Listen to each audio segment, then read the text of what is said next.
दोस्तों, बात की जाए रेजिडेंसी की, तो इसके बारे में इतिहासकारों का जो बताना है कि इसका निर्माण अंग्रेज़ों के शासनकाल में, यानी कि जब अंग्रेज़ भारत में आए थे तो उस टाइम पे इसका निर्माण लखनऊ के मुग़ल साम्राज्य द्वारा अंग्रेज़ों के रहने के लिए बनवाया गया एक महल के रूप में इसका निर्माण करवाया गया था। अंग्रेज़ों को रहने के लिए उनके घर के, या कह लीजिए कि उनकी एक सिटी के हिसाब से रेजिडेंसी जो है वो पूरी एक सिटी है, यानी कि इसमें बहुत सारे घर बने हुए थे। पुराने समय के बिल्डिंग है ये, लगभग आज से 300 से 400 साल पुरानी इमारत है ये, जिसमें अंग्रेज रहा करते थे और पूरे लखनऊ में या अगल बगल यहीं से शासन किया करते थे।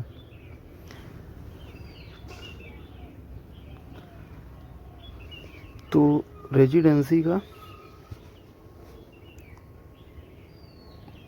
इतिहास जो आज पूरी तरह से खंडर में तब्दील हुआ पड़ा है, तो उसी को हम दिखाएंगे, आज आप लोगों को दिखा रहे हैं।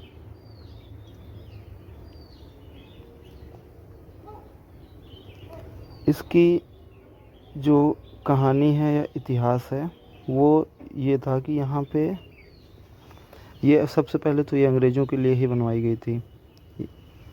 उसके बाद यहाँ पे अंग्रेज़ परिवार ही रहते थे। लेकिन हुआ क्या था कि जिस टाइम पे मंगल पांडे के द्वारा विद्रोह किया गया था, यानी 1857 की क्रांति जिस टाइम पे हुई थी, उस टाइम पे वो क्रांति इतनी बड़ी और भीषण क्रांति थी जिसमें हमारे आज़ादी के परवाने, बहुत सारे हमारे आज़ादी के क्रांतिकारी उसमें शहीद हुए।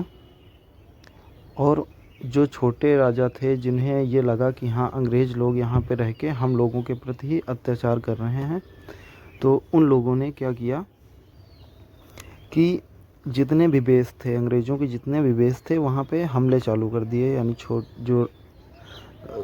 यानी राजा थे सभी, वो अपनी अपनी सेना के साथ जहाँ जहाँ पे अंग्रेज़ लोग थे वहाँ पे किए कि हमला कर दिए। तो ये जो रेजिडेंसी बनी है उत्तर प्रदेश के, जो इस टाइम पे राजधानी है लखनऊ, उसके बीचों बीच में बनी हुई, गोमती नदी के किनारे बनी हुई है। तो इसमें क्या हुआ कि लगभग 7 महीने इसको घेराबंदी कर, इसमें बहुत सारे जो है तहखाने हैं जिनमें अंग्रेज़ लोग जो है छुप के अपनी 7 महीने तक अपनी जान की हिफाजत करते रहे। लेकिन 1857 की क्रांति में हमारे जो आज़ादी के क्रांतिकारी थे, उनकी तरफ से इतने ज़्यादा गोले बरसाए गए कि इसको पूरी तरह से खंडर में तब्दील कर दिया। और यहाँ का जो जनरल था, यहाँ का था जो रहता था, उसने क्या किया कि कोई भी रेजिडेंसी की छत पे चढ़ के ना कोई वो कर दे, हमला कर दे। इसके लिए उसने विस्फोटक लगा के यहाँ की जो छतें थी उनको उसने खुद ही जो है नष्ट कर दिया था, यानी छतें उसने खुद ही ख़त्म कर दी थी। 7 महीने युद्ध चला, तो आप समझ सकते हैं किस तरीके से रहा होगा यहाँ का मंजर पुराने टाइम का। तो उसके बाद फिर कानपुर की तरफ से यहाँ पे एक और अंग्रेज़ सेना जो है, अंग्रेज़ों की सेना उधर से आई और जो घेराबंदी किए हुए सैनिक थे उन लोगों पे हमला कर दिया। यानी पीछे से जब हमला हुआ तो जो 1857 की क्रांति के जो आज़ादी के परवाने थे हमारे, उन लोगों में कहीं ना कहीं एक प्रकार से कह लीजिए कि हार का ही सामना करना पड़ा और वो लोग इसको छोड़ दिए। लेकिन इन 7 महीनों में यहाँ पे इतने ज़्यादा संख्या में अंग्रेज़ों को अपनी सेना में हानि हुई थी, इतनी ज़्यादा हुई थी कि उनको ये लोग जहाँ पे उनका अंतिम संस्कार कह लीजिए, जहाँ पे उनका अंतिम संस्कार किए या दफनाए उनको, एक एक कब्र में 3-3 4-4 लोगों को एक साथ में ही दफना दिए। अभी आगे इसमें कब्रिस्तान भी दिखाएंगे, यहीं पे जो साइड में ही बना हुआ है। और ये समथिंग कह लीजिए कि 1 किलोमीटर वर्ग स्क्वायर में फैली हुई है ये रेजिडेंसी जो है, 1 किलोमीटर वर्ग स्क्वायर में फैली हुई है।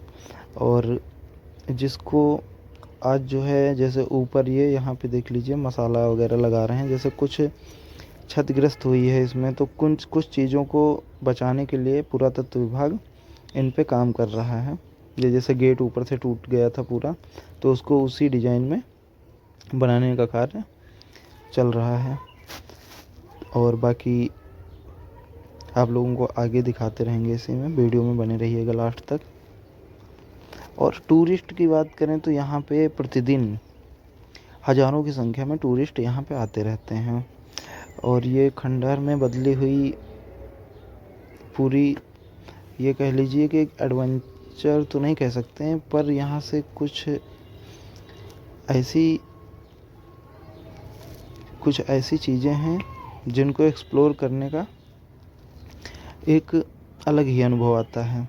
जैसे उनके टाइम की कारीगरी जो थी, भूमिगत जल निकासी कह लीजिए, पेयजल की सुविधा का अवलोकन कर लीजिए। तो ये कहीं ना कहीं एक अलग अनुभव, पुराने समय की तकनीक को कैसी तकनीक थी उसके बारे में जानकारी देती है हमें। ये जैसे एंडरसन की कोठी है, ये पड़ती है साइड में उधर से, यानी कि सबसे नियरेस्ट थी। तोपों के गोले सबसे ज़्यादा एंडरसन की कोठी में ही लगे थे इधर। तो इसका तो पूरा स्ट्रक्चर ही जो है पूरी तरह जीर्ण शीर्ण हो गया, यानी कह लीजिए एक महल था पुराने समय पे, आज ये सिर्फ एक खंडहर में तब्दील हो गया। तो अभी आगे हम लेके चलते हैं, यहाँ के जो कब्रिस्तान है उसकी तरफ लेके चलते हैं। तो ये रहा यहाँ का कब्रिस्तान, और यहीं पे चर्च भी है, और चर्च के बगल में ही, चर्च के साथ में ही कह लीजिए कि कब्रिस्तान भी है। तो दिखाते हैं चल के।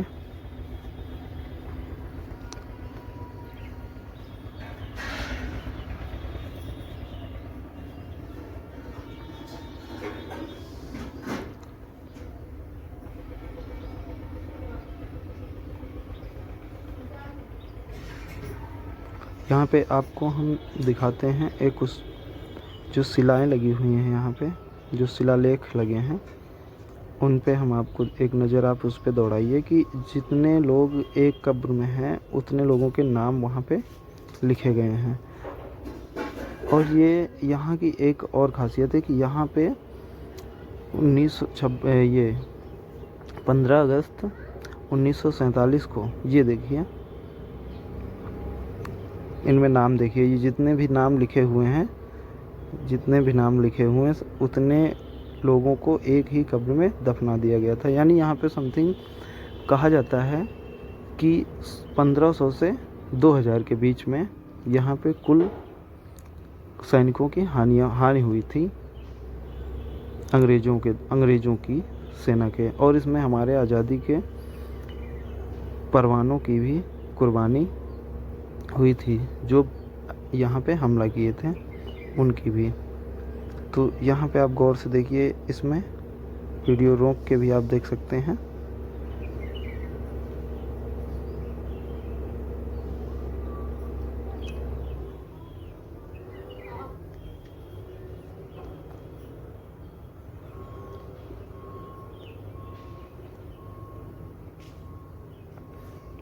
तो ये उसी टाइम का चर्च भी है। ये अब इधर तो कब्रिस्तान हो गया, कब्रिस्तान के बगल में ही ये चर्च है, या चर्च के बगल में ही कब्रिस्तान है। ये चर्च है, ये इस साइड का ये चर्च दिख रहा है आपको। इसको भी पूरी तरह से देखो, ये भी पूरी तरह से खंडहर बन गया है, लेकिन नीचे का जो जहाँ मैदान जो होता है वो अभी भी है। यानी कि हाल अभी भी है, नीचे की फर्श अभी भी है, लेकिन ऊपर का जो हिस्सा है वो पूरी तरह से क्षतिग्रस्त यानी कि पूरी तरह से नष्ट हो गया है। ये चर्च है। फिर से चर्च के बगल में ये बनी कब्रें हैं। और ये जो है क्या कर रहा है, कुछ किसी पौधे का कोई फल है वो तोड़ के लाया। तो देख सकते हैं दोस्तों,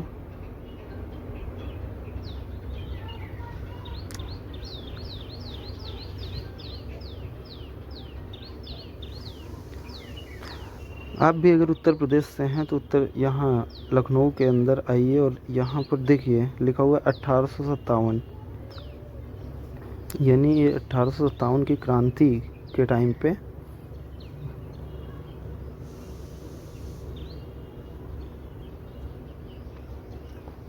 यहाँ पे आइए और इन चीज़ों को एक्सप्लोर करिए। इसका अनुभव ही बहुत अलग सा अनुभव है यहाँ का, कि उस टाइम पे किस तरह से युद्ध हुआ था और किस टाइम पे अंग्रेज भारतीय लोगों पे राज करते थे और उनसे किस तरह का व्यवहार करते थे, क्या कुछ कैसे। यहीं के संग्रहालय में सभी चीज़ों को आप देख सकते हैं और उन पे विचार विमर्श भी कर सकते हैं।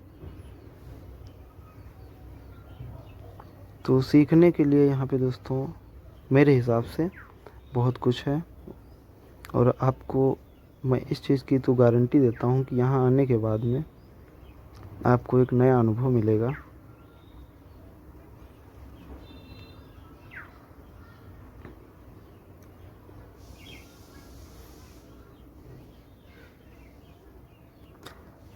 तो 1857 की जो क्रांति हुई थी उस टाइम की रेजिडेंसी जो है यहाँ का एक हेड ऑफिस कह लीजिए, और रेजिडेंसी ही जो बना था फिर उसके बाद में, यानी जब अंग्रेज़ लोग जीत गए थे तो उसके बाद में इसी को जो है छावनी परिषद, यानी सुल्तानपुर से यहाँ तक का, यहाँ से सुल्तानपुर तक राज करते थे यहीं से।